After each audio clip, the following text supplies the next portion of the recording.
Hi, I'm Paul Walker, medical oncologist at Circular Gene. I would like to welcome and introduce you to our molecular tumor board series. Our aim and intent is to present and discuss patient cases in an educational forum with focused learning points to help all disciplines in cancer medicine better understand and embrace the advances in precision oncology and understanding how knowing and then treating the molecular tumor biology can greatly enhance and improve your patient's outcomes. Our patient today is a 63-year-old male, stage 3 GEJ Adenocarcinoma. Molecular testing was ordered on tissue, however, quantity not sufficient. Fortunately, a liquid biopsy was obtained. The plasma next generation sequencing revealed HER2 normal, no targetable mutations or fusions, cell-free RNA PD-L1 not expressed, but MSI was high. MSI high is not directly targetable, but does have a completely different actionable treatment approach. MSI high cancers have a unique tumor biology and need to be treated differently based upon their unique tumor biology. The altered number of microsatellite sequences induces a hypermutation state with increased neoantigens. This unique tumor microenvironment and tumor biology then is the dynamic basis of a different treatment approach in MSI high cancers compared to MS stable cancers. MSI high cancers will frequently be TMB high. There will be tumor infiltrating lymphocytes. There will be increased immune checkpoints. There will be increased endothelial progenitor cells and VEGF expression. There can also be increased fusions. This is the basis of a different treatment approach. Chemotherapy induces very poor responses and, in fact, detrimental in MSI high cancers. Anti-VEGF monoclonal antibodies can be beneficial, but what is the best treatment and can carry the day the best and longest is immune checkpoint inhibitor therapy.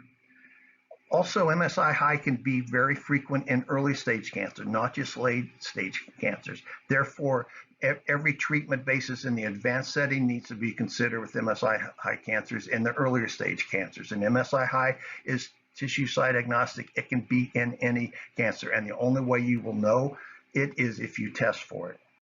Well, looking at the outcomes in metastatic setting MSI high cancers, this is MSI high metastatic colorectal cancer with Nivo/Ipi treatment, a 4-year update recently online in the Annals of Oncology. There was a 71% 4-year overall survival, just a dramatic survival benefit with the right treatment.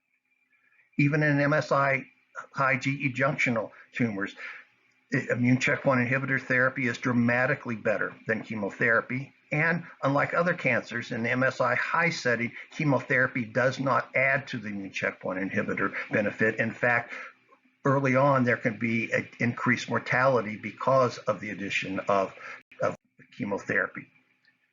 This is just an example in an earlier stage.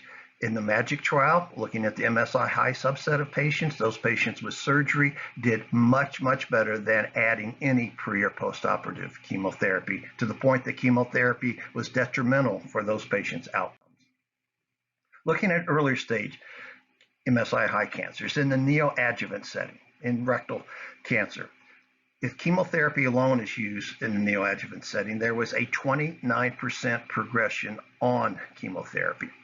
Looking at CRT in the neoadjuvant setting, there was no disease progression. However, the overall complete pathologic response was only 13%. And that 13% is a reference point to immune checkpoint inhibitor use in the neoadjuvant setting.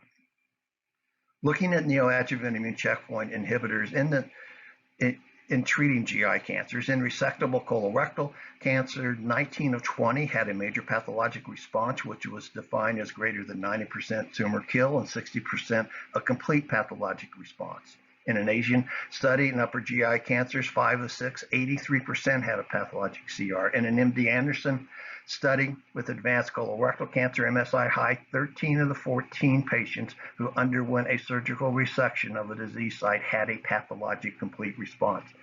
Immune checkpoint inhibitors induce a much greater, a dramatically higher pathologic complete response than chemotherapy or CRT. Just recently, an advanced rectal cancer presented at ASCO in June and published simultaneously in the New England Journal of Medicine. Locally advanced MSI high rectal cancers treated with immune checkpoint inhibitor alone, all patients treated had complete responses such that they did not need CRT or surgical resection. So what treatment would you recommend? Certainly the standard of care based upon the CROSS trial would be CRT followed by surgery. However, knowing the molecular tumor biology, that is not the best treatment. The data is very compelling in the metastatic setting and now evolving into the earlier stage setting that immune checkpoint inhibitors in the neoadjuvant setting can induce a much, much higher pathologic complete response than CRT, such that it's very compelling that the best treatment in this individual is initial neoadjuvant immune checkpoint inhibitor therapy, then a thorough reevaluation and a very robust discussion, and then a decision whether surgical resection is needed. Without knowing the molecular tumor biology in this case, and without getting a liquid biopsy, this patient would have been treated with the standard CRT followed by surgery, which would not provide this patient the best outcome. When you know the molecular tumor biology, then you can provide the patient with the best possible treatment so that they can get their best possible outcome. Thank you.